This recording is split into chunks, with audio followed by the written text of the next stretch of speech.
Olá, boa noite. O Ministério Público Federal lançou nesta sexta-feira em todo o país uma campanha contra a corrupção. Um dos objetivos é minimizar, por exemplo, as brechas da legislação brasileira que deixam muitos corruptos impunes. Em Manaus, o evento contou com a presença de um dos procuradores da Operação Lava Jato. Durante as últimas atuações do Ministério Público Federal em investigações de casos de corrupção que ganham repercussão nacional, os procuradores identificaram diversas lacunas na lei que, de alguma forma, favorecem os acusados. Durante o processo, se a pessoa veio a falecer ou se ocorre a prescrição, o processo criminal ele se extingue e não existe hoje nenhum outro remédio jurídico que se possa ir atrás do valor e recuperar esse valor. O procurador da República, Ataíde Ribeiro Costa, faz parte da força-tarefa da Operação Lava Jato. Ele sabe bem como os investigados se agarram a estas falhas. São várias situações, seja de prescrição, de várias ações penais famosas, operações gigantes em todo o Brasil. São operações que são anuladas por um furo no cano, como colocado pela colega doutora Tatiana na sua exposição. São situações em que todo um trabalho, toda uma expectativa da sociedade, ela se de cima, porque o nosso sistema não está apto a dar resposta efetiva. Entre muitas situações que o Ministério Público Federal investiga está a Operação Lava Jato, onde pessoas são acusadas de terem desviado cerca de 6,2 bilhões de reais da Petrobras. Mas até agora, apenas 29 pessoas foram condenadas. O número é considerado pequeno, se não fosse as brechas nas leis. Por isso, o Ministério Público Federal lançou hoje uma campanha com 10 medidas contra a corrupção. Prevenção, o fim da impunidade e a recuperação dos ativos. O fim da impunidade e a recuperação dos ativos é tornar a corrupção um crime que não vale a pena.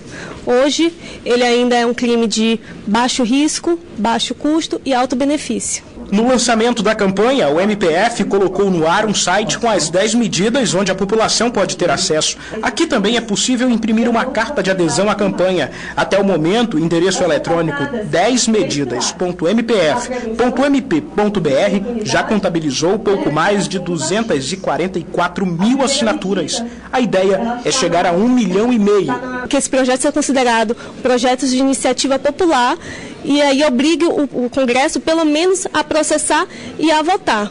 Esses projetos já estão no Congresso, eles já estão parados, então poderia hoje, sim, haver a votação? Poderia, mas se mostre agora necessário que a população indique que apoia. Entre outros órgãos que apoiam a campanha, o Tribunal de Justiça do Amazonas vai disponibilizar cartas como esta para a população que não tem acesso à internet. O Tribunal de Justiça aqui do Amazonas, ele está presente e estará com seus fóruns das 62 comarcas à disposição para que as pessoas possam assinar essa carta de adesão ao Ministério Público Federal, aos nossos fóruns da capital e à sede do Tribunal de Justiça também. Assim como no Amazonas, a campanha foi lançada nos 26 estados do Brasil, mais no Distrito Federal. Uma comitiva de deputados estaduais vistoriou hoje as ruas do Distrito Industrial de Manaus.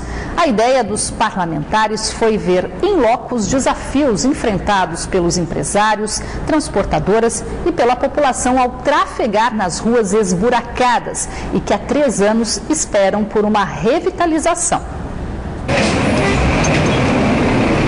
Vias que poderiam servir de vitrine para um setor que é responsável pela maior parte da arrecadação do Estado. A situação estrutural das ruas do Distrito Industrial de Manaus continua deixando muita gente insatisfeita. Todo dia a gente se encontra com casos diferentes aí de pessoas que caíram aqui dentro, reclamando. Os meninos aqui do ponto do táxi aqui isso está insuportável. E principalmente dia de chuva. Choveu aqui, meu amigo, é quase impossível trafegar aqui. Esta manhã, deputados estaduais percorreram as principais vias do distrito para ver de perto o que o motorista que trafega nesta área da cidade está enfrentando diariamente. A proposta da visita foi do deputado Dermilson Chagas, do PDT. Nós estamos recebendo investidores de outros países, estão vindo no distrito, estão vendo a situação e quando uma pessoa se impacta pela aparência, as impressões são das piores. Nós não podemos tratar a galinha dos ovos de ouro, nós não podemos tratar nossos trabalhadores na situação que está. No final de 2012, a Suframa e a Secretaria de Estado de Infraestrutura firmaram um convênio no valor de R$104 milhões para revitalizar 33 vias aqui do Parque Industrial. Mas menos de um ano depois, órgãos de controle identificaram irregularidades no projeto e a execução das obras foi bloqueada na Justiça. Porque as obras estão aí, incompletas, mal feitas, né? A buraqueira tomando conta e 40% de quase R$100 milhões já foi pago aí para a empreiteira.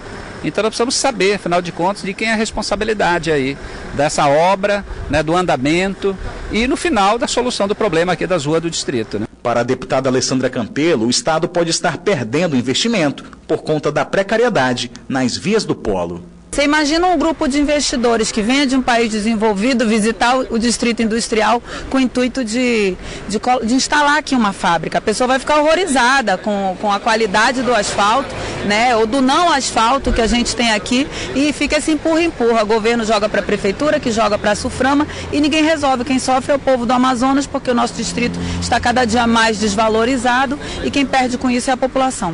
A visita ainda contou com a presença da ex-deputada federal Rebeca Garcia, que na condição de empresária também conhece o problema.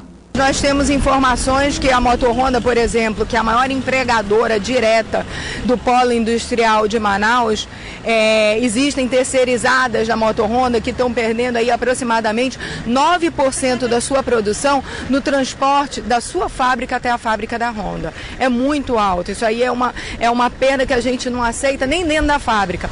No início do mês de maio, a Secretaria de Estado de Infraestrutura chegou a anunciar a retomada das obras nas vias do Distrito Industrial, mas ainda aguarda a conclusão da adequação do projeto.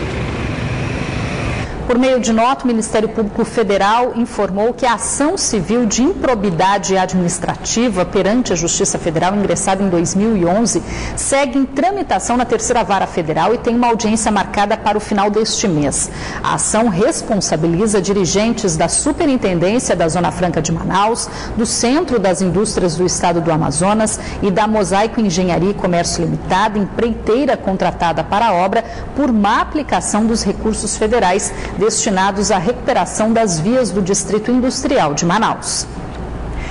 E mais tarde, a convite do deputado Vanderlei Dallas, do PMDB, parte da comitiva também visitou as obras da usina termoelétrica Mauá 3, que estão paradas desde janeiro do ano passado. De acordo com a Eletrobras Amazonas Energia, a usina, que vai produzir energia a partir da queima de gás natural, deverá ficar pronta em outubro de 2016 e as obras serão retomadas no mês que vem. Um investimento de quase R$1 bilhão e uma capacidade de geração de 583 megawatts de energia por dia. A usina termoelétrica Mauá 3, localizada no Distrito Industrial, na zona sul de Manaus, está com as obras paralisadas desde o início do ano passado, por conta de quebras de cláusulas contratuais e atrasos nos pagamentos das obras e serviços da construtora. Mas esta manhã, durante a visita de uma comitiva de deputados ao canteiro de obras da usina, foi anunciada a retomada dos trabalhos. A expectativa da Eletrobras Amazonas Energia é que as obras da usina Mauá 3 sejam retomadas no mês que vem. Caso isso realmente aconteça, o prazo para a conclusão dos trabalhos é de 12 meses. Hoje soubemos aqui, através da palestra que tivemos, é que até o meio do ano que vem, será então, o que nós estamos aqui vendo vai funcionar, trazendo então grande parte da energia que vai ser consumida em Manaus, vai ser agora feita através do gás, e isso é bom para o meio ambiente, e é bom para o Amazonas, e é bom para o Brasil. Inicialmente, a usina vai produzir energia apenas a partir da queima de gás natural, mas em uma próxima etapa, a usina vai passar também a ter um ciclo combinado com a geração de energia a vapor. Num primeiro momento, você gera energia e os gases que sobram da exaustão, você joga para a atmosfera. E aí, como nós vamos produzir esse vapor? A gente pega essa energia que joga para fora em forma de calor, transforma esse calor em vapor superaquecido. A retomada nas obras faz parte do pacote de R$6 bilhões de investimentos anunciados pelo ministro de Minas e Energia, Eduardo Braga, durante visita ao Amazonas em abril deste ano. Atualmente, metade da energia consumida em Manaus é gerada por usinas termoelétricas movidas a gás natural. A partir do mês que vem, o Detran Amazonas começa a cobrar mais respeito aos ciclistas nos testes para tirar a Carteira Nacional de Habilitação. A nova medida foi anunciada nesta sexta-feira durante a abertura da Semana Nacional do Trânsito aqui na capital. As ações de conscientização seguem até o dia 25 deste mês. Reduzir os índices de acidentes no trânsito, que também tem os ciclistas como vítimas, é o objetivo da medida, que vai adotar uma bicicleta estática com um boneco para ser usado nos exames de direção veicular no Detran, para quem for tirar a Carteira Nacional de Habilitação pela primeira vez. Um acidente que chamou a atenção em Manaus e engrossou as estatísticas de mortes no trânsito foi gravado por uma câmera de segurança na Avenida Djalma Batista, na zona centro-sul da capital, no mês de junho. As imagens mostram o exato momento quando um ciclista de 61 anos é atropelado e morto por um ônibus do transporte coletivo da capital. Os motoristas precisam manter distância de 1,5 metro das bicicletas e reduzir a velocidade perto dos ciclistas, como exige o Código Brasileiro de Trânsito. O início da nova medida de forma efetiva foi anunciado pelo diretor-presidente do Departamento Estadual de Trânsito durante a abertura da Semana Nacional de Trânsito na capital. Ele vai ficar ao longo da via onde é feito o nosso exame de direção, para que os motoristas que irão se habilitar pela primeira vez, eles já possam aí entender que o ciclista tem que ser respeitado, a bicicleta é um modal de transporte, ele tem que manter a distância determinada por lei do ciclista. Com isso, nós iremos incrementar mais agora os bonecos ciclistas nos nossos exames de direção, para que as pessoas tenham consciência. O evento, com diversas atividades, segue até o dia 25 e pede mudanças no trânsito. É muito fácil. Nós temos que começar a mudar nossos hábitos no trânsito. Se nós somos impacientes no trânsito, se nós não cumprimos as leis de trânsito, se as pessoas teimam em dirigir alcoolizadas, nós temos que mudar. Se nós queremos um trânsito de paz, um trânsito de segurança, essa mudança tem que começar por cada um de nós. Ainda segundo o diretor-presidente do Detran, esse ano 4.000 carteiras de habilitação de motoristas já foram cassadas por embriaguez ao volante. Os dados do departamento apontam ainda que no ano passado foram aproximadamente 300 vítimas fatais no trânsito da capital amazonense. Nesse ano, de janeiro até agosto, foram aproximadamente 170 vítimas fatais. Nós temos que ter consciência que hoje, infelizmente, não é mais acidente de trânsito, são homicídios, são assassinatos no trânsito. As pessoas bebem e vão dirigir e matam, vão acima da velocidade e matam, e nada acontece. As leis brasileiras são muito brandas, são muito benevolentes para quem mata no trânsito. Nós queremos endurecer essas leis para, primeiro, darmos uma satisfação às famílias que ficarem lutadas, que houve ali uma punição efetiva. E segundo, para que as pessoas entendam que o trânsito hoje, ele mata mais do que qualquer guerra, ele mata mais do que qualquer epidemia. É inadmissível isso.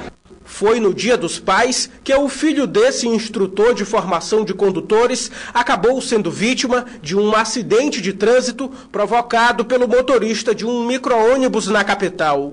O jovem de 20 anos, que conduzia uma moto, morreu dias depois no hospital. Ele era habilitado, já agora há mais de ano, ia trocar pradeira, projeto dele. O socorro só chegou horas depois. Não quero atribuir culpa a ninguém, porque quando as coisas têm que acontecer, elas acontecem. Mas o condutor do micro-ônibus não parou, ele simplesmente 10 segundos ali em estado de choque, eu acredito, e posteriormente foi embora e continua impune até hoje, né? Vamos agora conferir como vai começar o fim de semana. Os detalhes da previsão do tempo para este sábado você confere no mapa.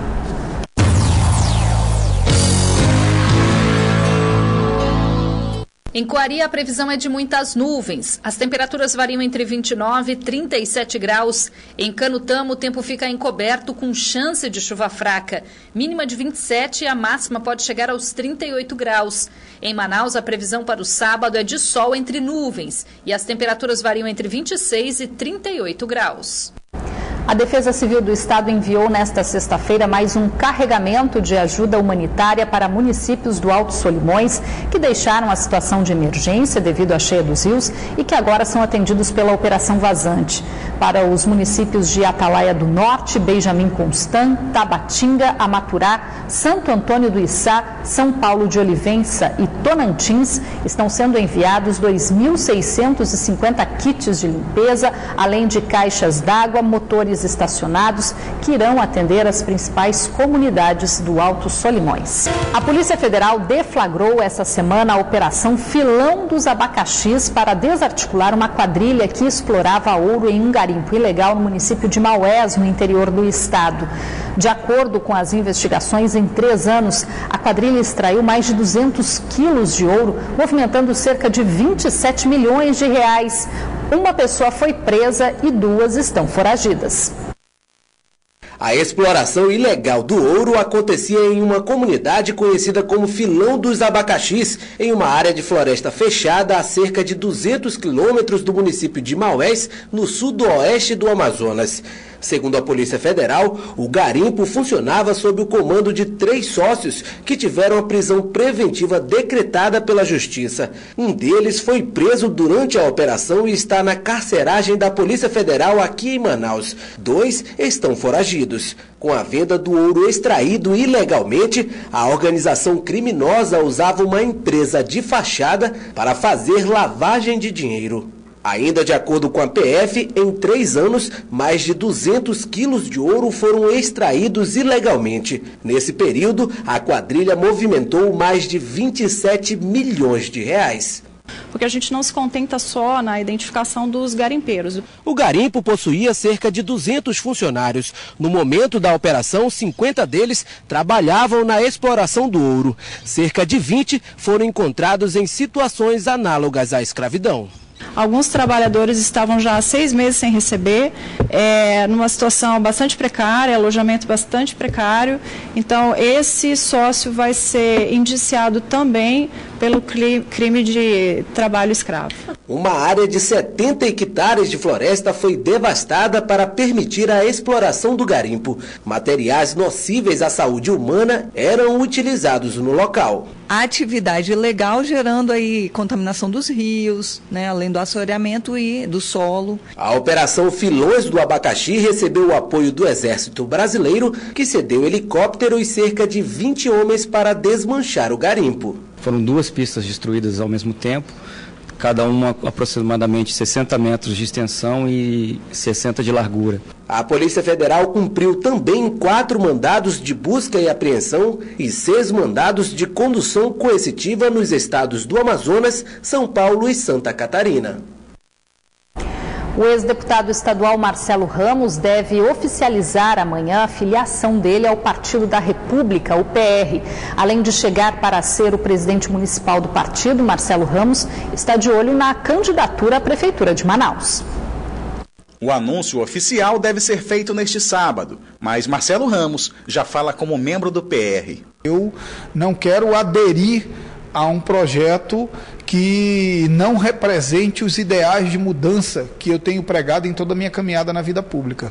Então nós não estamos abrindo mão dos nossos sonhos, nós estamos levando os nossos sonhos para dentro do PR. Nas eleições do ano passado, Marcelo Ramos foi candidato ao governo do estado e obteve 17% dos votos no primeiro turno. Agora, o ex-deputado vê no novo partido uma oportunidade para disputar as eleições à Prefeitura de Manaus, o que eliminaria a chance do deputado federal Alfredo Nascimento de disputar o cargo. Olha, o Alfredo teve um gesto de entender que chegou a hora de construir a transição na política do Amazonas. Chegou a hora de entender que os mais antigos, que os políticos tradicionais precisam dar espaço para as novas gerações, com ideias novas, com uma forma mais moderna de ver a política. Nós precisamos respeitar a legislação eleitoral, mas é claro que alguém que teve 17,5% dos votos de Manaus na eleição passada, legitimamente sofre uma pressão para ser candidato à Prefeitura de Manaus. Mas nós estamos menos preocupados em lançar candidatos e mais preocupados em ter um programa que efetivamente enfrente os problemas da cidade. O ato que oficializa Marcelo Ramos como filiado ao PR vai ser realizado amanhã, às 10 horas da manhã, na sede do partido, localizado no bairro Adrianópolis. Um empresário de 35 anos morreu durante um assalto na tarde de hoje, logo depois de deixar uma agência bancária no conjunto Vieira Alves, na zona centro-sul da capital. De acordo com a polícia, os bandidos fugiram sem levar o dinheiro da vítima. Nessas imagens dá para ver a moto se aproximando do empresário João Paulo de Carvalho, de 35 anos. 2 suspeitos abordaram a vítima, que reagiu travando uma briga corporal. Um dos bandidos saca a arma e dispara contra o empresário. O tiro atingiu a cabeça da vítima, que morreu na hora. O crime aconteceu na rua Rio Branco, no Vieira Alves, uma das áreas comerciais de maior movimento da cidade. De acordo com a polícia, o empresário tinha acabado de sair de uma agência bancária, onde sacou uma quantia não estipulada. Os bandidos não conseguiram levar o dinheiro, apenas um celular da vítima foi roubado. O empresário era dono deste salão de beleza, que fica a poucos metros do local do crime. O atendimento no salão de beleza foi cancelado. Clientes, amigos e a família não quiseram gravar entrevista. Mais uma escola da Zona Norte da capital vai participar na próxima semana do projeto Band e a Escola.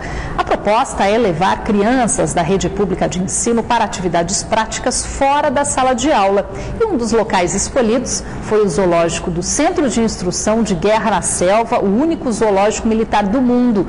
Durante o passeio, elas também têm a oportunidade de conhecer aqui a sede da Band Amazonas. E nós fomos conferir como está a expectativa dessa turminha. Olhar curioso. O que tem aqui dentro? A inocência da criança, que busca trilhar a vida à base de muito estudo para esclarecer até os mais simples questionamentos. Eles são alunos da Escola Estadual Dom João de Souza Lima, na Cidade Nova, na Zona Norte de Manaus. Aqui estudam em média 1.000 alunos nos 3 turnos.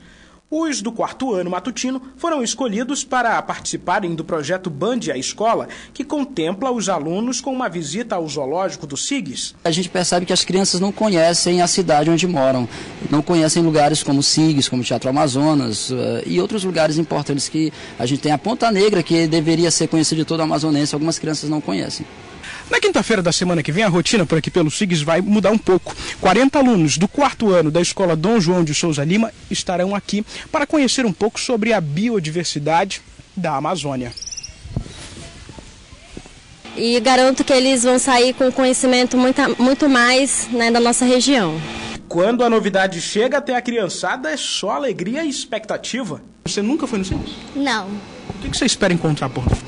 Bichos, que é macaco, preguiça, onça e os outros bichos. O que você ouviu de lá? Bom, que tem vários animais, que tem onça, macaco, essas coisas, e que lá é divertido. Mas não para por aí. Além do zoológico, depois de saírem daqui, eles vão conhecer os estúdios da Band Amazonas. Olha só a surpresa pro Gustavo. E que tal sentar numa bancada de televisão? Eu ia ficar muito nervoso, muito mesmo.